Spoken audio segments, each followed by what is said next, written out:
Bonjour, je m'appelle Chloé, bienvenue sur Info Garassi. Super.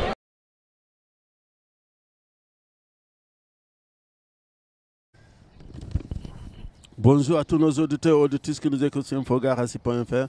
Aujourd'hui, on est ici à Garassi, surtout au terrain des Nafarois. On est avec Anthony Kassono, le capitaine.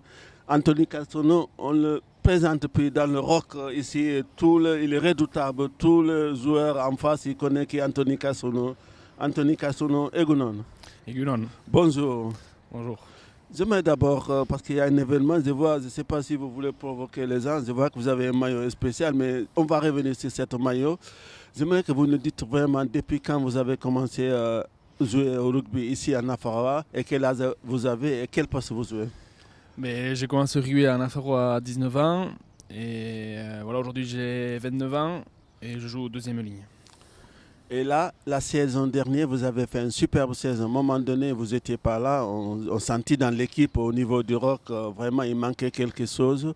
Et vous êtes revenu, l'équipe a commencé à gagner. Comment expliquez-vous ça? Oui, non, après, c'est pas comme moi. Après, voilà, cette année, c'est une année compliquée avec beaucoup de jeunes et c'est le temps de se mettre dans le bain. Après, moi, je suis arrivé après. C'est pas moi qui apporte beaucoup plus, mais bon, voilà, après, j'étais là, j'ai la chance d'être là quand ça gagne, donc voilà. Vous avez connu l'équipe des hauts et des bas. Il y a 2 ou 3 ans, je crois 4 ans, vous étiez en Fédéral D, vous êtes monté en Fédéral IN. Racontez-nous un peu de ça. Oui, voilà, on était en Fédéral 2, on était un groupe avec pas mal d'anciens qui avaient vécu la Fédéral 3, la Fédéral 2, et nous on est monté à Fédéral 1 avec eux. Et après, en Fédéral 1, voilà, eux, ils ont arrêté, ils ont pris leur carrière, et après, tous les jeunes, ils ont commencé directement en Fédéral 1 où c'est un niveau très élevé, donc c'est tout. Est-ce que vous avez des contacts quand vous étiez petit avec les équipes, par exemple, Biarritz, Bayonne? Non, ils m'ont pas appelé. Ils ne voulaient pas de moi, pas encore. Je voulais savoir, parce que je ne vais pas vous dire ce maillot, c'est pourquoi, mais pourquoi vous avez décidé de signer à Montléon? En fait, je voulais passer à une étape au-dessus avec un autre niveau de rugby. Et je pense que là-bas, c'est du haut niveau, quoi. Donc, je voulais progresser dans ça et je pense qu'il n'y avait que là-bas où j'allais bien me sentir. Vous avez surpris tout le monde quand même. Personne n'attendait que cette saison, vous partiez à Montléon. Ouais, peut-être. Mais bon, après, voilà, cette année, à Nafaroa, on joue le maintien. Montléon, ils ont failli jouer la montée. Donc, voilà, il y a un sacré niveau d'écart. Et c'est pour ça que je l'ai avec eux et pour franchir cette étape. Qui vous a contacté? Le président, votre agent? Comment ça se passe? Non, je n'ai pas d'agent, c'est le président. Voilà, il m'appelle souvent, on est souvent au téléphone. Et bon, ça fait un petit moment qu'il me bataillait pour aller là-bas. Et du coup, cette année, je me suis dit, à 22 ans, avant que ce soit trop tard, et pourquoi pas. Et voilà, je vais aller avec eux. Beaucoup de supporters ici ne vont pas comprendre. Ça va être une impression de trahison parce que c'est un derby. Les autres, c'est des équipes concurrentes en face. Comment expliquez-vous ça? Qu'est-ce que vous avez à dire à ces supporters? Non, après voilà, ils peuvent être vexés. Enfin, je les comprends aussi. Mais bon, après voilà, moi je vais voir un autre rugby, un autre niveau. Et je sais qu'en AFA, c'est bloqué. Et je pense que là-bas, il y a un peu plus d'avenir. Vous avez signé combien de saisons à Montléon? J'ai signé 3 saisons plus une en option.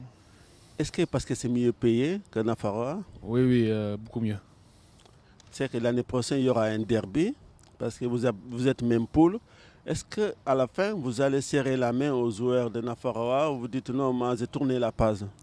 Oui, je leur serre la main. Après, je leur tends la main. Écoute, soit ils me serrent, soit ils ne me serrent pas. Et bon, je ne vais pas faire d'histoire. Je comprends qu'ils soient peut-être un peu vexés. Ou alors certains, mais ils s'en foutent aussi. Je pense qu'ils seront peut-être contents pour moi. Est-ce qu'ici, les gens ils sont au courant ou certains, le président, je pense qu'il est au courant, c'est les autres, peut-être les supporters? Ouais, le courant, il a essayé de m'appeler, je n'ai pas répondu. Parce que bon, j'ai peur de ce qu'ils me disent.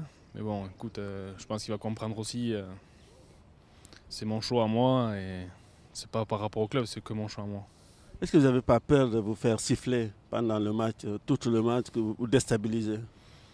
Oui, après, ça part. Ce qu'il y a autour du stade, c'est à côté. Pour moi, quand je suis sur le terrain, je ne fais pas trop attention à ce qu'il y a autour. Donc, bon, c'est sûr que je vais entendre quelques picots, mais bon, ça ne me fait pas peur. Est-ce que vous pouvez nous dire quelques mots en basque pour finir? Pucha Maule. Pourquoi vous dites Pucha Maule? Vous avez oublié tout ce que vous avez vécu ici? Non, je n'ai pas oublié, mais bon, voilà, je me projette vers l'avenir. Merci beaucoup, c'était Anthony Cassono, ancien joueur, maintenant on peut dire ancien joueur de Nafarroa qui était capitaine, qui a signé pour 3 saisons et demie à Montléon. J'espère qu'on va le voir l'année prochaine. Restez connectés. Milesker Anthony Cassono. Merci beaucoup. Merci. Merci de nous avoir suivis. Merci beaucoup.